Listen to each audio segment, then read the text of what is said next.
جو انگریز افسران ہندوستان میں ملازمت کرنے کے بعد واپس انگلینڈ جاتے تو ان کو وہاں پبلک پوسٹ کی ذمہ داری نہ دی جاتی۔ دلیل یہ تھی کہ تم ایک غلام قوم پر حکومت کر کے آئے ہو جس سے تمہارے اطوار اور رویے میں تبدیلی آ گئی ہے۔ یہاں اگر اسی طرح کی کوئی ذمہ داری تمہیں دی جائے گی تو تم آزاد انگریز قوم کو بھی اسی طرح ڈیل کرو گے۔ ایک انگریز خاتون جس کا شوہر برطانوی دور میں پاک و ہند میں سول سروس کا آفیسر تھا۔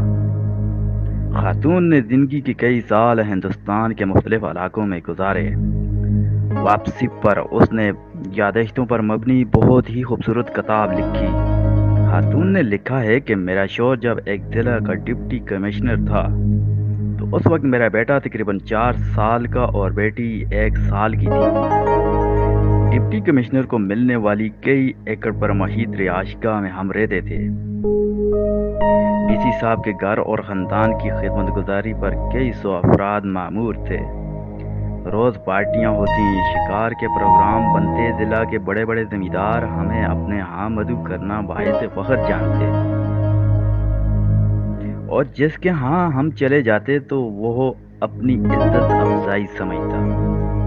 ہمارے ٹھاٹ ایسے تھے کہ برطانیہ میں ملک اور شاہی خاندان کو بھی مشکل سے میسر تھے۔ ٹرین کے سفر کے دوران نوابی ٹھاٹ سے آراستہ ایک عالیشان ڈبہ ڈپٹی کمشنر صاحب کی فیملی کے لیے مخصوص ہوتا تھا۔ جب ہم ٹرین میں سوار ہوتے تو سفید لباس میں ملبوس ڈرائیور ہمارے سامنے دونوں ہاتھ باندھ کر کھڑا ہو جاتا اور سفر کے آغاز کے ساتھ اجازت طلب کرتا۔ اجازت ملنے پر ہی ٹرین چلنا شروع ہو جاتی۔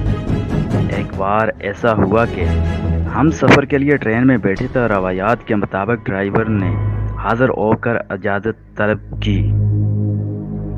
اس سے پہلے کہ میں بولتی کہ میرا بیٹا بول اٹھا جس کا موڈ کسی وجہ سے خراب تھا۔ اس نے ڈرائیور سے کہا، ٹرین نہیں چلانی۔ ڈرائیور نے حکم بجا لاتے ہوئے کہا، جو حکم چھوٹے صاحب۔ کچھ دیر بعد صورتحال یہ تھی کہ اسٹیشن ماسٹر سمیت پورا عملہ جمع ہو کر میرے 4 سالہ بیٹے سے درخواست کر رہا تھا، لیکن بیٹا ٹرین چلانے کی اجازت دینے کو تیار نہیں ہوا۔ بالآخر بڑی مشکل سے میں نے کئی چاکلیٹس دینے کے وعدے پر بیٹے سے ٹرین چلوانے کی اجازت دلائی تو سفر کا آغاز ہوا۔ چند ماہ بعد میں دوستوں اور رشتہ داروں سے ملنے واپس برطانیہ آئی۔ ہم بذریعہ بحری جہاز لندن پہنچے۔ ہماری منزل ویلز کی ایک کاؤنٹی تھی جس کے لیے ہم نے ٹرین کا سفر کرنا تھا۔ بیٹی اور بیٹے کو اسٹیشن کے ایک بینچ پر بٹھا کر میں ٹکٹ لینے چلے گی۔ قطار طویل ہونے کی وجہ سے خاص دیر ہوگی، جس پر بیٹے کا موڈ بہت خراب ہو گیا۔ جب ہم ٹرین میں بیٹھے تو عالی شان کمپاؤنڈ کے بجائے فرسٹ کلاس کی سیٹیں دیکھ کر بیٹا ایک بار پھر ناراضگی کا اظہار کرنے لگا۔ وقت پر ٹرین نے وصل دے کر سفر شروع کیا تو بیٹے نے باقاعدہ چیخنا شروع کر دیا۔ وہ زور زور سے کہہ رہا تھا کہ یہ کیسا الو کا پٹھا ڈرائیور ہے۔ ہم سے اجازت لیے بغیر ہی اس نے ٹرین چلانا شروع کر دی۔ میں پاپا سے کہہ کر اسے جوتے لگواؤں گا۔ میرے لیے اسے سمجھانا مشکل ہو گیا کہ یہ اس کے باپ کا ضلع نہیں، ایک آزاد ملک ہے۔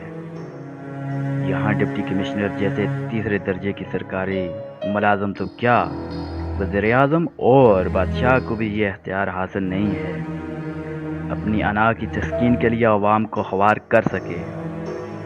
آج یہ واضح ہے کہ ہم نے انگریز کو ضرور نکالا ہے، البتہ غلامی کو دیش سے نہیں نکال سکے۔ یہاں آج بھی کئی ایک ڈپٹی کمشنر، افسر شاہی، وزراء، مشیران، سیاستدان صرف اپنی انا کی تسکین کے لیے عوام کو گھنٹوں سڑکوں پر ذلیل و خوار کرتے ہیں۔ اس غلامی سے نجات کی واحد صورت یہی ہے کہ ہر طرح کی تعصبات اور عقیدتوں کو بلا طاق رکھ کے پروٹوکول لینے والوں کی مخالفت کرنی چاہیے۔